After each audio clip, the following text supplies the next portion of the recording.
నమస్తే ఎస్ఆర్ మీడియాకి స్వాగతం. ఈరోజు విజయనగరం పట్టణంలోని కొత్త అగ్రహారంలో శివాలయం పక్కనే మనకి చూస్తున్నారు కదా, లలితాంబిక దేవి విగ్రహాన్ని అయితే ప్రతిష్ఠింపజేశారు. దసరా నవరాత్రుల సందర్భంగా 11 రోజులు అయితే ఇక్కడ పూజలు నిర్వహిస్తారు. అయితే భవానీ మాలలు కూడా ఇక్కడ వేసుకొని నిత్యం యజ్ఞాలతోటి ప్రతిరోజు కూడా పూజలు నిర్వహిస్తారు. అయితే ఈ పూజా కార్యక్రమాల గురించి మనం పంతులు గారిని అడిగి తెలుసుకుందాం. జై శివ జై సత్తం మమ నమ ప్రకృతే భద్రాయ నేతా స్వదా స్మరామి నమో దేవ్యే నమ. ఈ సంవత్సరం శరన్నవరాత్రుల మహోత్సవం సందర్భంగా 11 రోజులు పడ్డాయి. మహాలక్ష్మి, మహాసరస్వతి, లలితాంబికా దేవిని కొత్త గ్రహం 2వ వీధి శివాలయం కోవిల దగ్గర ఏర్పాటు చేశాము. ఇది 3వ సంవత్సరము. ప్రతి సంవత్సరంలాగే ఈ సంవత్సరం కూడా 11 రోజులు శరన్నవరాత్రులు పడ్డాయి కాబట్టి ఈ రోజు 6వ రోజు లలితాదేవి అవతారంతో భక్తులకు అమ్మవారు దర్శనమిస్తుంది. కుడి చేతి వైపు లక్ష్మిని, ఎడం చేతి వైపు సరస్వతితోటి లలితాదేవి అవతారంతో అమ్మవారు దర్శనమిస్తారు.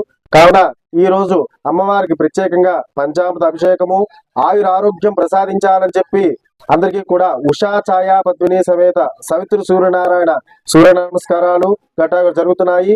అలాగే ప్రతిరోజు కూడా విశేషంగా అమ్మవారికి పంచామృత అభిషేకము, సాయంత్రం సహస్ర కుంకుమార్చన, నీరాజన మంత్రపుష్పాలు కూడా జరుగుతాయి. మూలా నక్షత్ర ప్రయుక్త సందర్భంగా పిల్లలకి దుర్గాష్టమం, సరస్వతి పూజలతో పాటు అక్షరాభ్యాస కార్యక్రమాలు జరుగుతాయి. అదేవిధంగా దుర్గాష్టమి రోజు 300 సువాసినీల చేత సామూహిక కుంకుమార్చన కార్యక్రమము, దుర్గా నవమి చేతి అమ్మవారికి శాస్త్ర దీపాలంకరణ, దసరా రోజు అమ్మవారికి మహాచండి యాగ కార్యక్రమం కూడా జరుగుతుంది, మహాపూర్ణాది కూడా జరుగుతుంది.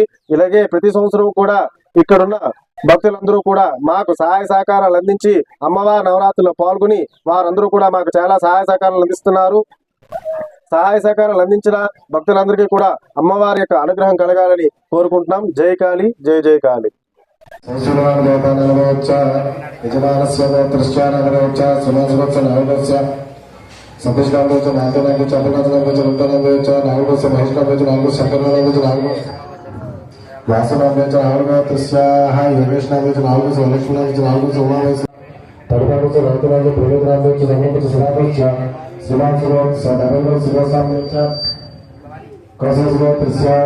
శర్మనామోచ్చ శ్రీమాంశోచ్చ శ్రీమాంశోత్సవాయ సూర్యకాళోత్సవ సిద్ధాంతానామోచ్చ అసిద్వాన్ ససర్వస్య చక్రం మంగళవతి సక్రాంతనామోచ్చ भगवान सर्वात्मश्री पद्मने उषा छाया संज्ञा समेत सवित्र देवता पादारविंदार्पणमस्तु ततः त्रिगर्घ प्रदानानि च करिष्ये।